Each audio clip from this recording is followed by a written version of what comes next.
आप ये आगे देखना, छोटा सा वीडियो बताया, ज्यादा लंबा नहीं है।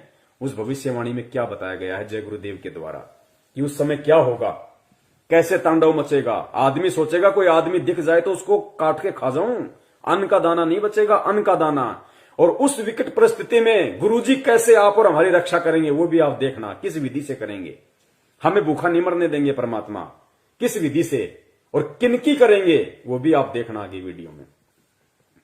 तो वो किला एकमात्र परम पूज्य सतगुरु रामपाल जी महाराज जी हैं। और जो व्यक्ति ये वीडियो देख रहे हों और अपना बचाव चाहते हो समय रहते, तो उन फर्जी नामदान केंद्रों पे जाके नाम दीक्षा मत लेना भैया, उल्टे मरोगे, उल्टे फंसोगे। सीधा सा उपाय है, सत्संग सुनो पहले। यूट्यूब पे किसी भगत से मेमोरी कार्ड लेके जो आपके संपर्क में आ जाए, कोई पुस्तक पढ़ के संत रामपाल जी महाराज जी के पहले सत्संग सुनो। अगर उनके आने तक आप सत्संग भी सुनते रहोगे और सत्संगों के माध्यम से वो जो नियम बताते हैं, जो बुराइयां छोड़ने के लिए कहते हैं, उनको आप छोड़ दोगे, आपका बाल विवाह का नहीं होगा, बाल विवाह का। और अगर उनको परमात्मा मान के, सत्संग सुन के, ज्ञान को आधार बना के कि धरती पे अगर कोई संत है तो केवल यही है, भगवान अगर कोई धरती पे है तो संत रामपाल जी महाराज है, अगर इतना विश्वास आपको हो जाए, उसके बाद में किसी भी सत्सेवक भाई बहन से संपर्क कर लेना। उसके बाद में अपने घर में परमात्मा की 3 समय की आरती करो, घर में देसी घी का खड़ी बत्ती वाला दीपक जलाओ, परमेश्वर को दंडवत करो, सत्संग सुनो, परमात्मा का शब्द सुनो। बाल बाका नहीं होने देगा परमात्मा, बाल बाका नहीं होने देगा, और कोई तरीका नहीं है। प्रकार की चीजें आगे युग में होने वाली है। जो लोग भगवान के साथ जुड़े होंगे, अच्छाई के साथ धर्म के रास्ते पर चल रहे होंगे, सिर्फ वही बचे। अब देखिए लास्ट पार्ट है, उसके बाद में हम परमपिता परमेश्वर जी की दया से थोड़ा आराम करेंगे फिर। तो ये लास्ट है कि वो विनाश का समय होगा, कैसा होगा, कैसा उसमें तांडव मचेगा, किस प्रकार से लोग त्राही त्राहीमान हो जाएंगे, कैसी कैसी विकट परिस्थितियां पैदा होंगी। आप देखना आप इन चीजों को।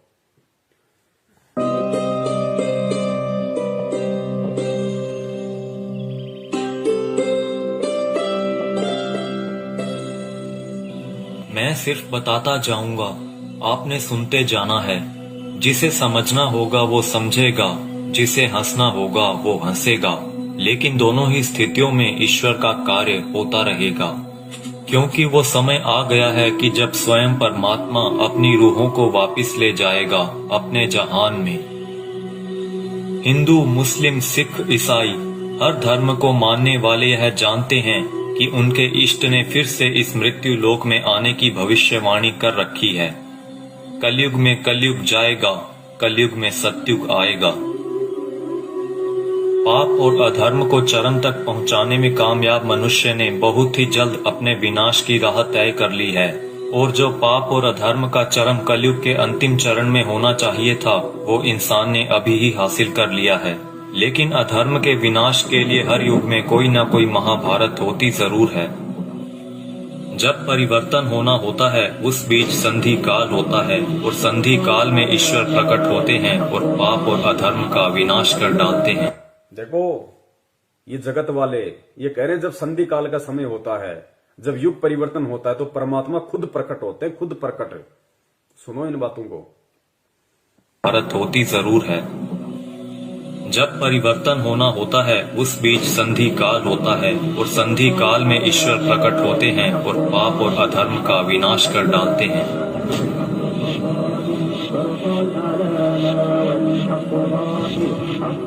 यह वीडियो वो लोग जरूर देखें जिनका परमात्मा में पूर्ण विश्वास है।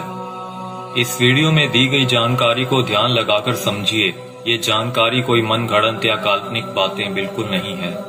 ओडिशा में 400 साल पहले अच्युतानंद जी द्वारा भविष्य मालिका की रचना की गई थी।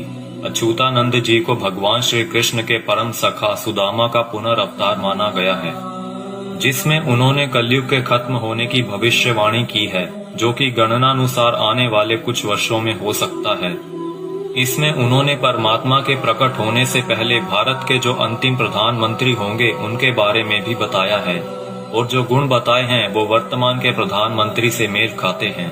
यानी लोकतांत्रिक भारत के अंतिम प्रधानमंत्री होंगे श्री नरेंद्र मोदी, और उसके बाद होगा उस ईश्वर का प्रकट होना, और पूरे भारत में मिलिट्री शासन होगा, या कहें राजतंत्र कायम हो। अंतिम प्रधानमंत्री नरेंद्र मोदी होगा, पूरे देश में मिलिट्री शासन होगा, उसके बाद प्रकट होगा कौन? परम पूज्य सतगुरु रामपाल जी महाराज जी उसके बाद पूरी दुनिया के सामने आएंगे।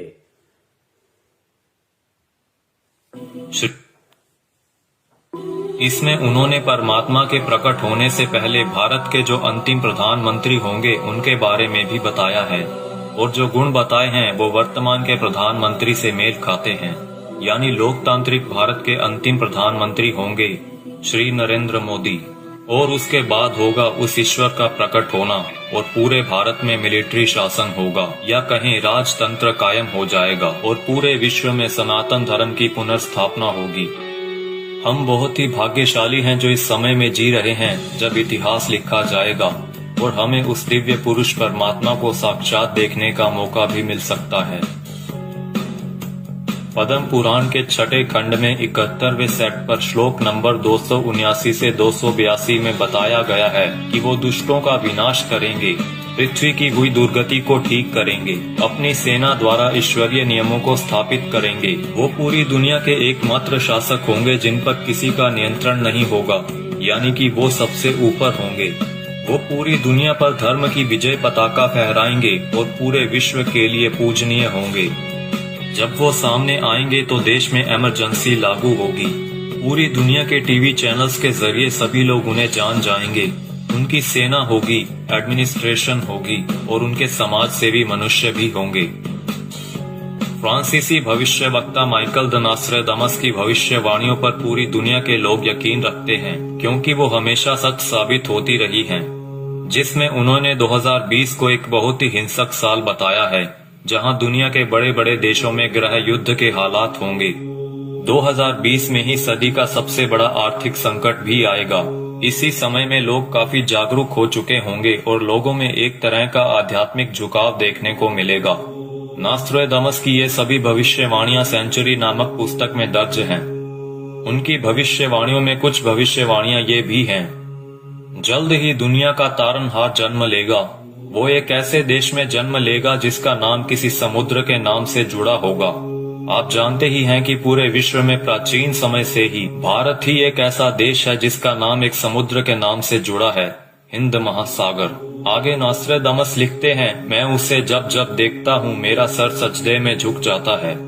वो दुनिया को ऐसा ज्ञान बताएगा जो आज तक किसी ने नहीं दिया होगा। स्वयं को ज्ञानी विद्वान कहलाने वाले सभी उसके समक्ष नतमस्तक होंगे। वो सभी आत्माओं को वापस अपने देश ले जाएगा। माना जाता है कि ईश्वर के अवतार का प्रकट होना वैश्विक त्रासदी के समय में होगा। आज चारों ओर डर और हिंसा का माहौल है। तरह तरह की आपदाएं नित प्रतिदिन आती रहती हैं और आने वाला समय भी पता नहीं क्या लेकर आ रहा है। क्या यह वैश्विक त्रासदी का समय नहीं है?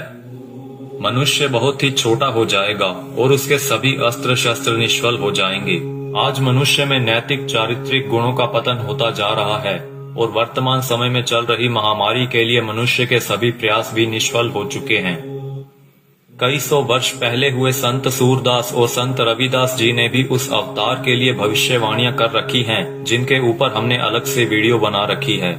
हो सकता है कि इस संधि काल के बाद ईश्वर द्वारा चुने गए कुछ मनुष्य ही अगले युग में कदम रखें।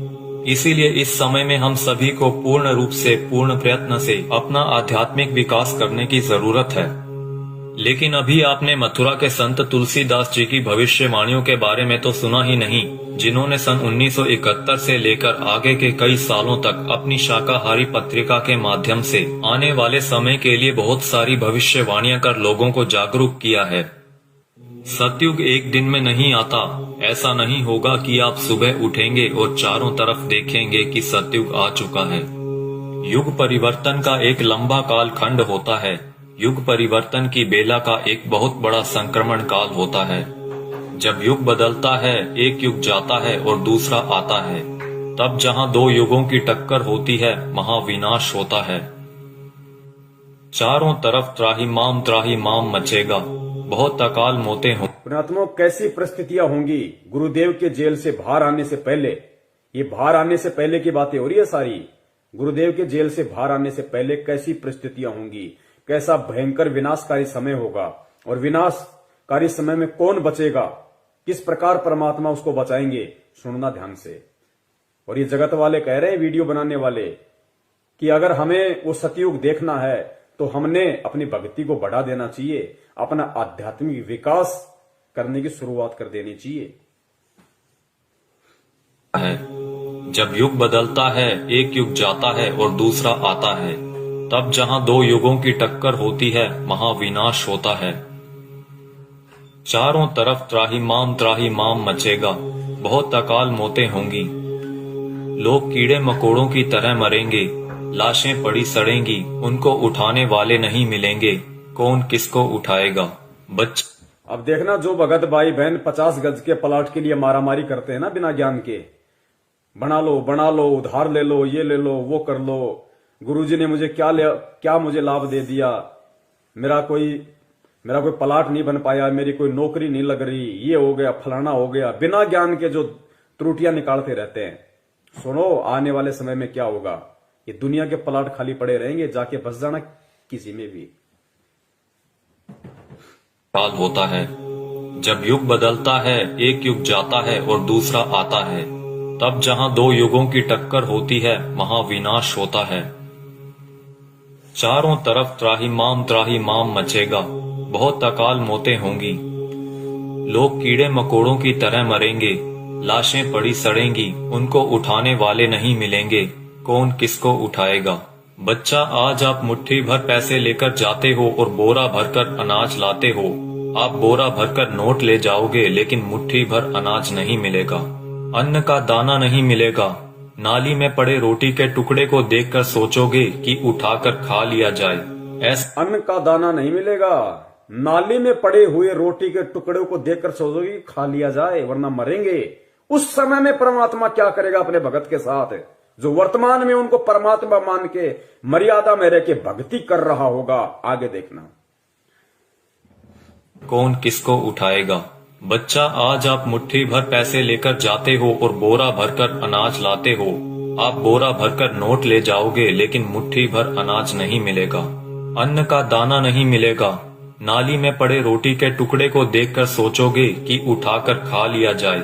ऐसा भयावह वक्त आएगा कि एक इंसान दूसरे इंसान को देखकर सोचेगा कि कब मौका मिले तो उसको काट कर खा जाऊं।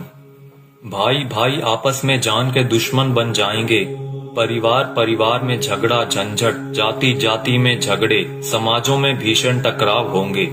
मुल्क जाति में झगड़े, समाज में भीषण टकराव। दास ने बहुत समय पहले परमात्मा की दी हुई बुद्धि से एक पंपलेट बनाया था कि ये जो हिंदुस्तान में जो ये जगह जगह जो ये संगठन पैदा हो रहे हैं, हिंदू सेना, हिंदू युवा वाहिनी, राजपूत करणी सेना, भीम सेना, शिवसेना, बजरंग दल, ये बारूद के बम हैं, ये फटेंगे आने वाले समय में।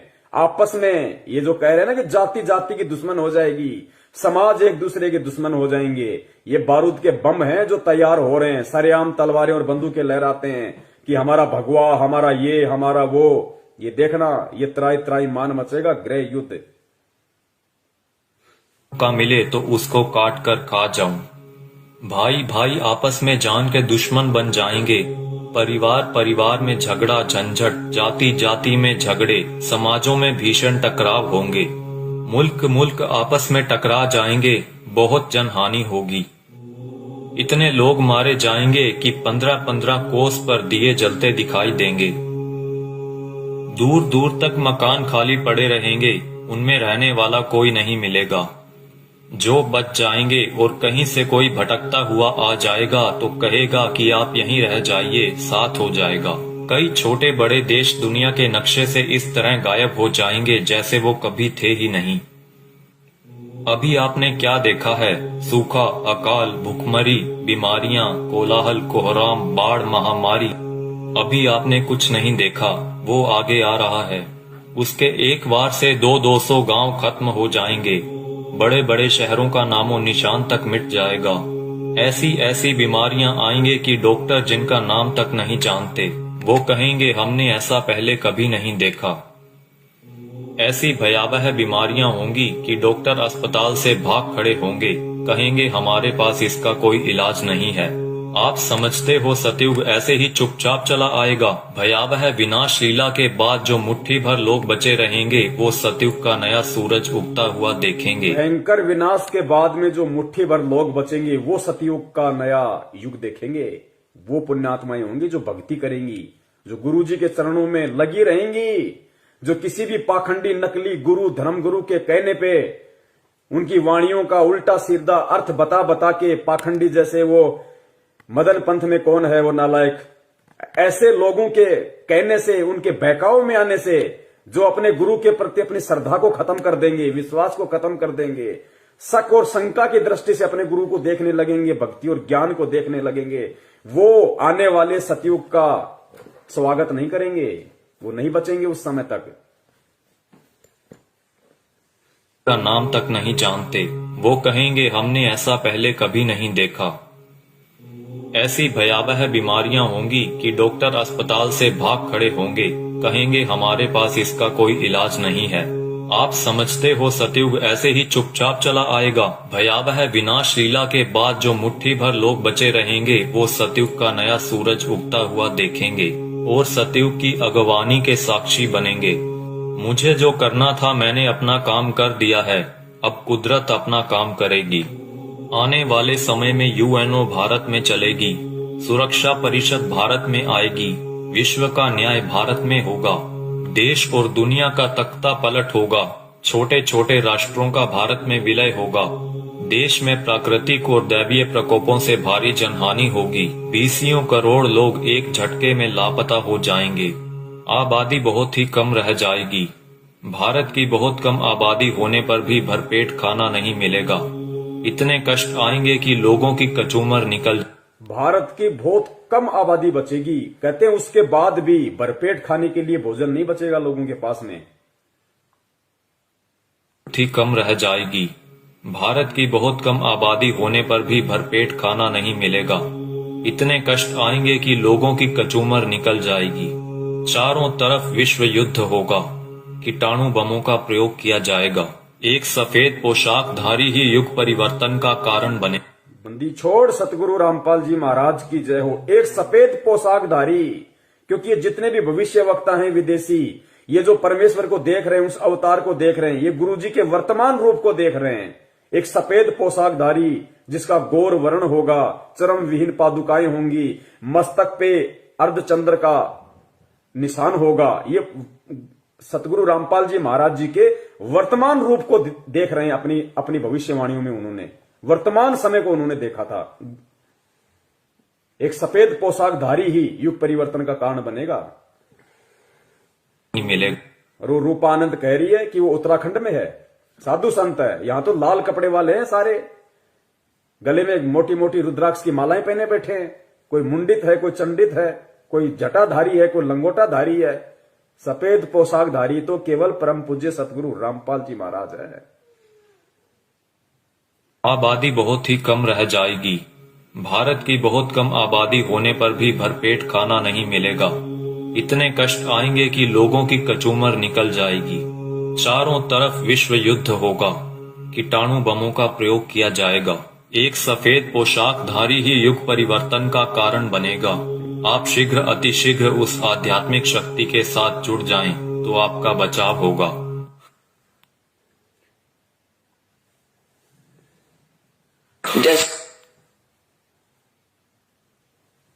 तो पुण्यात्माओं, सुना आपने किस तरीके का तांडव अभी मचना बाकी है, और उस तांडव में किस प्रकार से विकट परिस्थितियां देश और दुनिया के सामने पैदा होंगी, और उन विकट परिस्थितियों में कौन और किस तरह के व्यक्ति ही बच पाएंगे। ये भविष्य वक्ता हैं, ये जय गुरुदेव जी हैं। अगर इनकी भविष्यवाणियां सच ना हो तो गुरुदेव कभी भी इनकी भविष्यवाणी का जिक्र नहीं करते। ये सत्य हैं, ये होके रहेगा, क्योंकि दुनिया ने ज्ञान से भगवान को नहीं पहचाना। अब दुनिया को ठोकर लगेंगी तो दुनिया भगवान को पहचानेगी। भारत की बहुत कम आबादी रह जाएगी, उसके बाद भी भरपेट भोजन नहीं मिलेगा। दाने दाने को लोग तरस जाएंगे, दाने दाने को। और नाली में, गंदी नाली में अगर कोई रोटी का टुकड़ा किसी को दिख जाएगा तो सोचेगा खा ले उठा के। ऐसी विकट परिस्थितियां पैदा होना बाकी हैं और हम कर रहे हैं राजनीति। कभी बीजेपी को वोट, कभी कांग्रेस को वोट, कभी आरक्षणबाजी, कभी जाटों के आरक्षण में जाओ, माता बहनों को लेके जाओ, गुंडों की सीबीआई जांच कराओ। मस्ती सूझ रही है, मौज हो रही है। अभी देखना आगे चल के क्या बनेगा। भले तुम भगत हो, भगत वो है जो मर्यादाओं में रहता है, परमेश्वर को परमेश्वर मानता है। तो वो जो विनाशकारी जो समय जो बताया है भविष्य वक्ताओं ने कि दाने दाने को लोग तरस जाएंगे, ना कोई काम होगा, ना कोई धंधा होगा, ना कोई खेती होगी, कुछ नहीं होगा। उस समय जो लोग बचे होंगे वो भी भुखमरी के शिकार होंगे, दाने दाने को तरसेंगे। गंदी नाली में रोटी का टुकड़ा होगा, सोचे खा लो। तो पुण्यात्माओं, उस समय में वो परमपिता परमेश्वर, वो बंदी छोड़ सतगुरु रामपाल जी महाराज जो अवतारी पुरुष है, महापुरुष है, तारणहार है, वो किन आत्माओं की रक्षा करेगा और किस तरह से रक्षा करेगा। वो उन आत्माओं की रक्षा करेगा जो परमेश्वर को परमेश्वर मानेंगी, जो उन्हें मुक्ति दाता मानेंगी, हृदय से, आत्मा से, जुबान से नहीं। और घर में अन्न का दाना ना होने पर भी वो परमात्मा किस तरीके से अपने बच्चों की रक्षा करेगा। पुण्यात्माओं, सबसे बड़ा भविष्य वक्ता परमात्मा होता है जो आज धरती पे संत रामपाल जी के रूप में है। लेकिन परमात्मा स्पष्ट रूप से जिक्र नहीं करते, परमात्मा संकेत कर देते हैं। तो आने वाले जो समय है भयंकर, आप और हमारे रहते सहते जो समय आएगा, उस समय के लिए परमात्मा ने कई बार सत्संगों में संकेत किया है और इशारा कर दिया परमात्मा ने कि पुण्यात्माओं, किस प्रकार भगवान तुम्हारे साथ में रहेगा, चिंता मत करना, घबराना मत, मैं सदा तुम्हारे पास में रहूंगा। किस प्रकार दया करेगा परमात्मा, इस वीडियो को सुनिए पुण्यात्माओं और परमेश्वर के चरणों में नतमस्तक हो जाओ। कभी सपने में भी मत सोचना किसी और नालायक की तरफ, किसी साधु संत महंत पाखंडी की तरफ, किसी अन्य संत पंथ की तरफ जाने की सौपन में भी मत सोचना, वरना पतिव्रता धर्म से डिग जाओगे। फिर रक्षा करने वाला इस भगवान के अलावा दुनिया में कोई नहीं है। उस विनाश के समय में, उस संघर्ष के समय में परमात्मा उसी आत्मा के साथ रहेगा जो वर्तमान के संघर्ष में परमात्मा के चरणों में पड़ा रहेगा। काल हमें जो तोड़ने की कोशिश कर रहा है, जीव आत्माओं को डिगाने की कोशिश कर रहा है हर तरीके से, सतलोक आश्रम मैनेजमेंट हरियाणा के द्वारा नित नए पीले पीले पर्चे निकाल के ज्ञान विरुद्ध आदेश दे दे के हराम की कमाई, राजनीतियां करवा के, आरक्षणबाजी करवा के, ये काल की चाल है। ये उस विनाशकारी समय में आपकी रक्षा ना हो उसके लिए आपको तोड़ रहा है। आप सोच रहे हो हम गुरुजी के शरण में हैं, आप कांग्रेस को, बीजेपी को वोट दे रहे हो, भगत होके आरक्षणबाजी कर रहे हो, कुपात्रों को दान दे रहे हो। ये कोऑर्डिनेटर भक्तों की लड़कियां ले लेके भाग रहे शादीशुदा होने के बाद, इनको दान दे रहे हो, ये भगोड़ों को दान दे रहे हो। गुरुजी के कलयुगी झूठे मक्कार परिवार को, बेटा बेटी, उनकी पत्नी को आप दान दे रहे हो। ये उस विनाशकारी समय में आप अपनी गर्दन पे तलवार रख रहे हो। दान सुपात्र को दिया जाता है, कुपात्र को नहीं। मर्यादाओं से दूर हो रहे हो आप। ये रोहतक मुंड का जिंद दीवानी हरियाणा में जो ढोंग कर रखा है इन लोगों ने, आदरणीय गरीबदास जी महाराज जी के पाठ प्रकाश का 150 दिन से ये लोग धन प्राप्ति के लिए जो ड्रामा कर रखा है। तुम सोच रहे हो हमें पुण्य मिलेंगे। गुरुदेव कहते हैं तुम करत हो पुण्य होत है पापम। तुम पुण्य समझ के कर रहे हो, लेकिन अज्ञानता में तुम पाप के भागी बन रहे हो। बचाव नहीं होगा तो किनका बचाव होगा उस समय, और कैसे बचाव होगा? बचाव उनका जो मर्यादाओं में रह के परमेश्वर को परमेश्वर मान के भक्ति करेंगे, जो उनका जन्मदिन नहीं मनाएंगे, उनका बौद्ध दिवस नहीं मनाएंगे, उनके नाम पे किसी भी राजनीतिक दल के चमचे बन के नहीं रह जाएंगे। उनकी परमात्मा रक्षा करेगा जो वर्तमान के संघर्ष के समय को झेल लेगा। काल एक तरफ मैनेजमेंट के माध्यम से संगत को तोड़ने की पूरी कोशिश कर रहा है, दूसरी तरफ नकली संतों को, पाखंडियों को खड़ा कर रहा है गुरुदेव के वचनों में, वाणियों में मीन में कर करके, और गुरुदेव से आत्माओं का विश्वास तोड़ने की कोशिश कर रहे हैं। परमेश्वर कहते हैं बीजक की बाता कहें बीजक नाही हाथ, पृथ्वी डुबोवन उतरे कर कर मीठी बात। उनके मीठे मीठे श्लोक सुन के, उनकी बातें सुन के हम सोचते हैं कि वहां मूल ज्ञान है, वहां पवित्र ज्ञान है, वहां ये है, वहां वो है।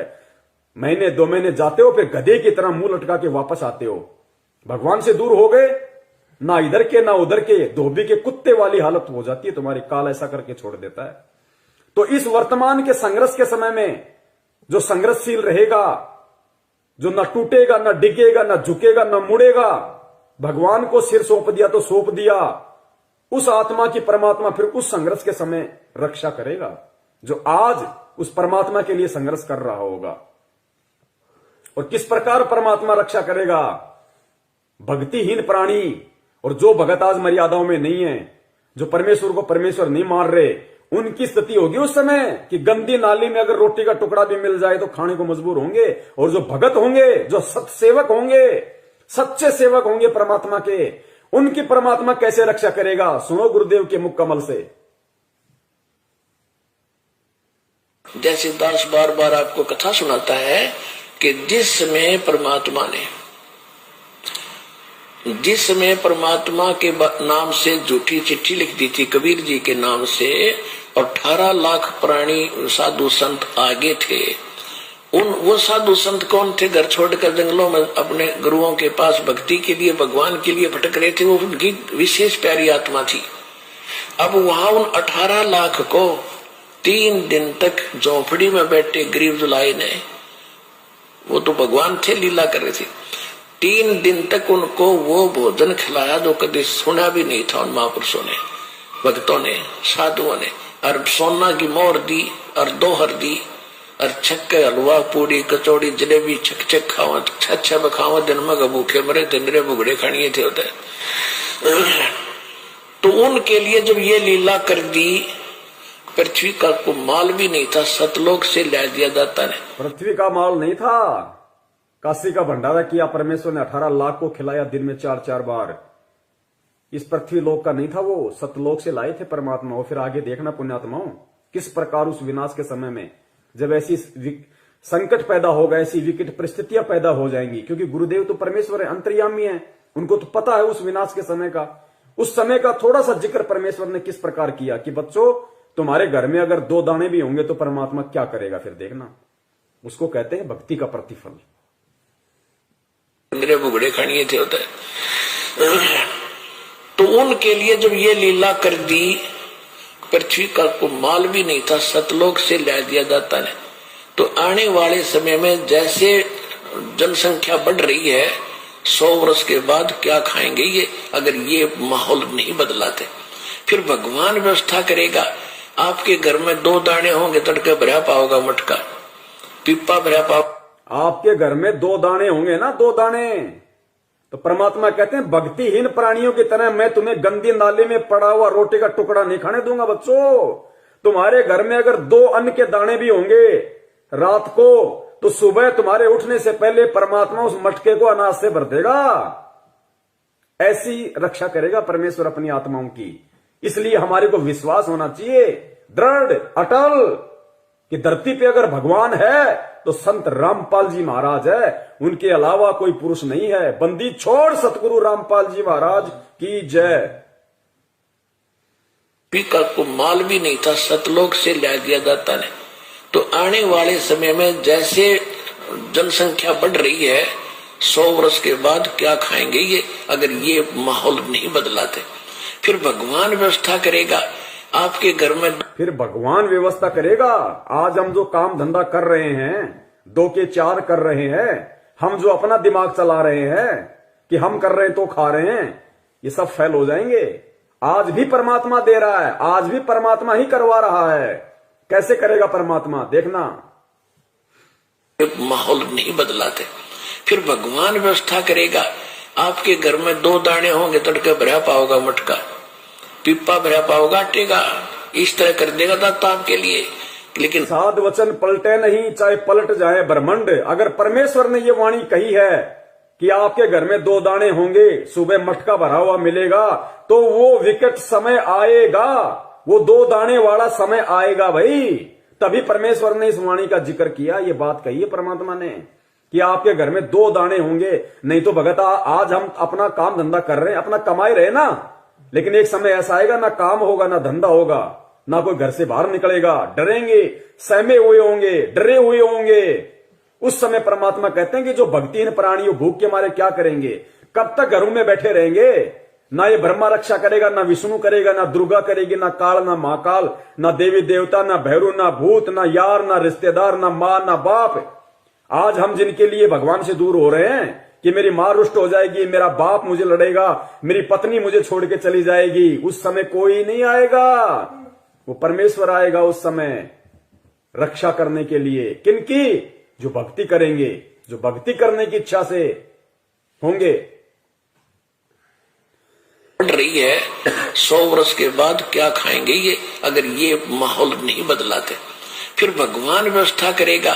आपके घर में 2 दाने होंगे, तड़के भरा पाओगा मटका, पिप्पा भरा पाओगा आटे का, इस तरह कर देगा दाता आपके लिए।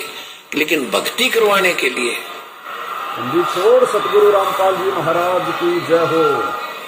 ये उनकी करेगा जो भक्ति करेंगे, और जो बकवाद ये उनकी करेगा जो भक्ति करेंगे, और जो बकवाद करेगा वो अपना करते रहेंगे, वो गंदी नाले के टुकड़े खाते रहेंगे भगत होके भी। पिप्पा भरा पाओगा आटे का, इस तरह कर देगा दाता आपके लिए। लेकिन भक्ति करवाने के लिए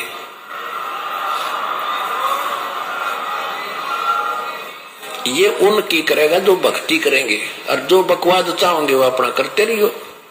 ठीक है, जैसा भक्ति भजन करेंगे उनका लाभ मिल जाएगा, लेकिन वो उसमें से खड़ी रह जाएंगे। राजनीति करने वाले करते रहियो, आरक्षणबाजी करने वाले करते रहियो, परमात्मा रक्षा उनकी करेगा जो भक्ति करेंगे, जिनका मकसद मोक्ष प्राप्ति का होगा, कांग्रेस को जिताने का, बीजेपी को जिताने का नहीं। तो कितने लोग आज मर्यादाओं में हैं, और कितने लोग भगत होकर भी अपने आप को भगवान का भगत समझते हुए भी मर्यादाओं से दूर हैं। ये अपना आकलन स्वयं कर ले। दास की यही विनती है, यही प्रार्थना है। सत संदेश हम देते रहेंगे जब तक परमेश्वर हमें सद्बुद्धि देते रहेंगे। और निवेदन करूंगा सभी भाई बहनों से, वीडियो को ज्यादा से ज्यादा, ये ऐसा वीडियो है, ये बहुत लंबा चलना चाहिए वीडियो, हर आत्मा तक संदेशा पहुंचना चाहिए। अभी दास इसको फेसबुक पे जाके और दोनों पार्ट को एक कर देगा ऊपर नीचे। उसके बाद में पुण्यात्माओं जितना हो सके वीडियो को शेयर करें, ताकि जिस प्रकार परमेश्वर ने आप और हमारे ऊपर दया करी है, उसी प्रकार परमात्मा हमारे अन्य भगत भाई बहनों पे भी दया करें, उनको भी परमेश्वर सद्बुद्धि दे, उनको भी समझ में आए, वो भी परमेश्वर को परमेश्वर माने। ठीक है, जो गलती उन्होंने परमात्मा का जन्मदिन मना के, बोध दिवस मना के कर दी है, अगली बार उनसे वो गलती ना हो, अगली बार उनसे वो गलतियां ना हो, वो भी आप और हमारी श्रेणी में आ जाएं, वो भी सत्सेवकों की श्रेणी में आए। तो हमें प्यार से, प्रेम से, बहुत ही आधीनी से परमपिता परमेश्वर जी के चरणों में बैठ के उनकी प्रेरणा से हमें ये सेवाएं करनी है, साथ में अपनी भक्ति भी करनी है, ताकि परमेश्वर भक्ति से ही प्रसन्न होंगे। सेवाओं का पुण्य अलग है। तो पुण्यात्माओं परमेश्वर दया करें, हम यही उनसे विनती करेंगे बारंबार उनके चरणों में दंडवत करते हुए कि परमात्मा साध संगति के लिए आप हम सत्सेवकों को लाइव शंका समाधान प्रोग्राम से जोड़े रखिए। आप इसी प्रकार हमारे सभी भाई बहनों का, हम एक दूसरे का इसी प्रकार भक्ति में विश्वास बनाए रखिए। हमारे अंदर वो दृढ़ता, वो विश्वास आप जी पैदा कीजिए, ताकि परमात्मा सपने में भी हम अपने पतिव्रता धर्म से दूर ना हो सकें। हम आपके चरण कमलों से परमात्मा सुई के नोक जितने भी दूर ना हो। और परमेश्वर यदि हमारा ऐसा कोई दुर्भाग्य, हमारा ऐसा कोई कुसंस्कार यदि हमारी ही किसी मूर्खता और गलती के कारण आना भी हो, तो परमात्मा उसी समय हमारी जीवन लीला समाप्त कर देना, और अगला जन्म परमात्मा उस समय देना जब आप हमारा मोक्ष कर सको, हमें सतलोक पहुंचा सको। बंदी छोड़ सतगुरु रामपाल जी महाराज की जय हो। सत साहेब।